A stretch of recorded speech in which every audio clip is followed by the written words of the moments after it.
बिस्मिल्लाहिर्रहमानिर्रहीम। अस्सलाम वालेकुम स्टूडेंट्स। अच्छा, आज हमारा चैप्टर नंबर 2 जिसका टॉपिक है होम्योस्टेसिस। तो देखिए, होम्योस्टेसिस, होम्यो कहते हैं सेम और स्टेसिस कहते हैं मेंटेन करना, यानी इंटरनल जो बॉडी कंडीशंस हैं, मुख्तलिफ बॉडी कंडीशंस होती हैं। देखिए, हमारे बॉडी में वाटर भी पाया जाता है, साल्ट्स भी है, कभी टेम्परेचर हॉट भी होता है, कभी लो होता है, कभी कोई चीज़ हम बॉडी में इनहेल करते हैं, कभी एक्सहेल करते हैं। तो इन सारी चीज़ों को एक ख़ास लिमिट के अंदर मेंटेन करने के उस प्रोसेस को क्या कहते हैं? होम्योस्टेसिस कहा जाता है। तो it is maintenance of the internal body conditions from the external fluctuation. देखिए, हमारे जो बाहर का इन्वायरमेंट वो मुकम्मल तौर पर चेंज होता रहता है, ठीक है।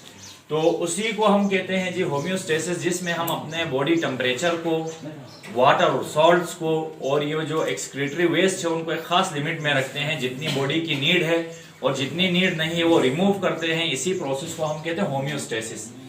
अच्छा, अब इंटरनल इन्वायरमेंट क्या होता है? देखें, क्योंकि हमारी बॉडी या प्लांट्स या जितने भी लिविंग ऑर्गेनिज्म है वो किससे मिलके बने? सेल्स से मिलके बने। और सेल्स की जो इंटरनल जो कंडीशन होती है उसको हम क्या कहते हैं? इंटरनल इन्वायरमेंट कहा जाता है। अब इस इंटरनल इन्वायरमेंट को मेंटेन करना है, ठीक है ना। टिश्यू फ्लूइड में क्या आता है? ब्लड प्लाज्मा आता है, यानी टिश्यू फ्लूइड में ब्लड प्लाज्मा आता है, जैसे red blood cells, white blood cells, platelets, plasma वगैरह। तो आज हम देखेंगे भाई कि ये जो प्लांट्स है हमारे, ठीक है, ये होम्योस्टेसिस कैसे कर रहे हैं, ये पानी की वाटर सॉल्ट को कैसे यानी बैलेंस रखते हैं। अच्छा, टेम्परेचर को कैसे ये टॉलरेट करते हैं, ठीक है। तो ये भी जैसे एक एनिमल होता है, जानवर होता है, या एक इंसान होता है, इंसान भी वैसे एनिमल्स में ही आता है, किंगडम एनिमेलिया में। तो हम भी होम्योस्टेसिस कर रहे हैं, प्लांट्स भी। तो पहले आज हमने समझना है कि भाई होम्योस्टेसिस प्लांट्स में कैसे हो रही है। तो सबसे पहले एक चीज जो समझने वाली है वो ये है स्टूडेंट्स कि हमारे पास तो बाकायदा एक्सक्रीटरी ऑर्गन्स हैं होम्योस्टेसिस के लिए, जैसे हमारे पास किडनीज हैं, लंग्स हैं, लेकिन इनके पास बाकायदा कोई ऑर्गन होम्योस्टेसिस के लिए नहीं है। इनके पास कुछ डेड परमानेंट टिश्यूज होते हैं जिनको हम पित्त कहते हैं। और ये पित्त वो डेड परमानेंट टिश्यूज होते हैं जहां पे वेस्ट प्रोडक्ट्स क्या होती हैं? स्टोर्ड होती हैं। यानी वेस्ट प्रोडक्ट वो चीजें जो प्लांट को नहीं चाहिए वो वहां पे स्टोर करना किसका काम है? पित्त का। तो पित्त भी एक तरह से होम्योस्टेसिस में प्लांट्स को क्या करता है? हेल्प करता है। दूसरे याद रखिएगा, इसमें जो लीव्स हैं, लीव्स भी ऑस्मो रेगुलेशन को मेंटेन करने में या होम्योस्टेसिस को मेंटेन करने में प्लांट्स में हेल्प करते हैं। अब ज्यादातर जो वेस्ट है, जैसे देखें कार्बन डाइऑक्साइड है या ऑक्सीजन है, कार्बन डाइऑक्साइड प्लांट्स को नहीं चाहिए, वो रिमूव करते हैं। तो ये एलिमिनेट होती है बाय द लीव्स, सही है। और पेटल्स के जरिए भी होती है। पेटल्स क्या होते हैं? The coloured part of the plant, जैसे पिंक कलर के होते हैं, ब्लू कलर के, येलो कलर के। वो फ्रूट क्या होता है? जो सीड के बाहर जो चीज होती है उसको फ्रूट कहते हैं। और सीड्स तो आपको पता है, फ्रूट के अंदर जो चीज पाई जाती है उसको क्या कहते हैं? सीड। तो ये पेटल, फ्रूट, सीड्स, लीव्स, ये सब मिलके होम्योस्टेसिस को क्या करते हैं? मेंटेन करते हैं। उसके बाद देखें, ये तो लैंड प्लांट्स थे, वो प्लांट्स जो जमीन में रहते हैं। अब कुछ पौधे ऐसे होते हैं जो हमारे पास एक्वेटिक प्लांट होते हैं। एक्वेटिक प्लांट जो पानी में रहते हैं।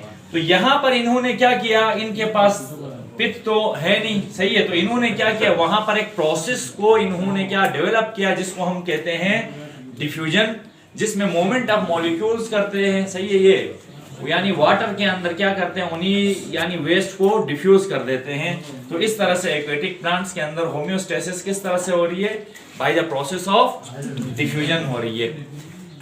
तो ये तो कुछ हो गया होम्योस्टेसिस इन प्लांट्स। अब देखें, अब ये जो कार्बन डाइऑक्साइड है या ऑक्सीजन है, ये भी प्लांट्स क्या करते हैं? इसकी भी कंसंट्रेशन को अपनी बॉडी में मेंटेन करते हैं। अब देखें, आपको पता है कि दो प्रोसेसेस प्लांट्स के अंदर हो रहे हैं। कितने प्रोसेसेस? दो।